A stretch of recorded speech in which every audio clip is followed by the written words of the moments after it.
Assalamualaikum warahmatullahi wabarakatuh. Perkenalkan, nama saya Putri Bintang, NIM saya 2011260021, Prodi IPA Lokal 3B. Baiklah, di sini saya akan menjelaskan materi anatomi fisiologi tumbuhan.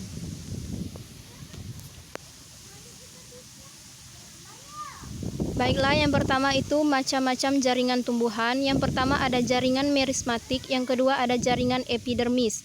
Jaringan merismatik terdiri atas sel-sel meristem yang dapat ditemukan pada titik-titik tumbuh di ujung batang dan akar. Jaringan epidermis berfungsi sebagai pelindung bagian dalam organ. Jaringan epidermis memberikan perlindungan agar tidak bersentuhan langsung dengan pengaruh keadaan luar. Yang ketiga, jaringan pengangkut yang berfungsi untuk mengangkut air dan garam mineral, sedangkan jaringan floem berfungsi untuk mengangkut hasil fotosintesis. 4.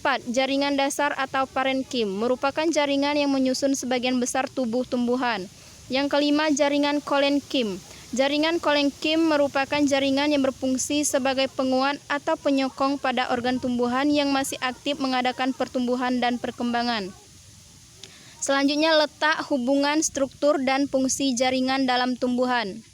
Menurut letaknya, jaringan dibedakan menjadi yang pertama ada meristem apikal ujung, meristem interkalar antara, dan meristem lateral samping. Nah, di sini ada gambarnya masing-masing. Selanjutnya, hubungan jaringan dalam tubuh tumbuhan. Yang pertama, jaringan meristem merupakan kumpulan sel yang selalu aktif membelah. Sel meristem membelah secara mitosis untuk menghasilkan sel baru bagi pertumbuhan dan perkembangan. Yang kedua, ada jaringan dewasa. Sel tumbuhan memiliki struktur sel yang khas. Terdapat 3 struktur yang membedakannya dengan sel hewan. Yang pertama itu plastisida, vakuola, dan dinding sel. Selanjutnya ada struktur dan fungsi jaringan dalam tumbuhan. Yang pertama itu ada jaringan pelindung yang berfungsi untuk melindungi bagian dalam tubuh tumbuhan dari berbagai pengaruh luar yang bersifat merusak. Yang kedua ada jaringan dasar, adalah jaringan yang berperan penting dalam sebuah proses metabolisme pada tumbuhan. Yang ketiga ada jaringan penyokong, adalah jaringan pada tumbuhan yang berfungsi untuk menunjang bentuk tubuh tumbuhan. Yang keempat, jaringan pengangkut, xilem, mengangkut air dan zat-zat dari akar ke dalam tumbuhan. Selanjutnya ada floem, mengangkut makanan hasil fotosintesis dari dalam ke seluruh tubuh tumbuhan.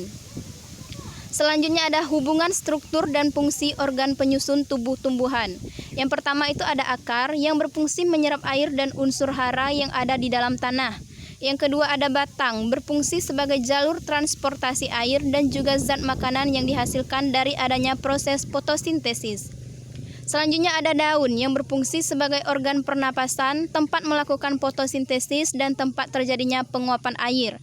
Yang keempat ada bunga, berfungsi sebagai alat perkembangbiakan generatif, tempat terjadinya peristiwa penyerbukan dan pembuahan yang nantinya akan menghasilkan buah yang di dalamnya terdapat biji.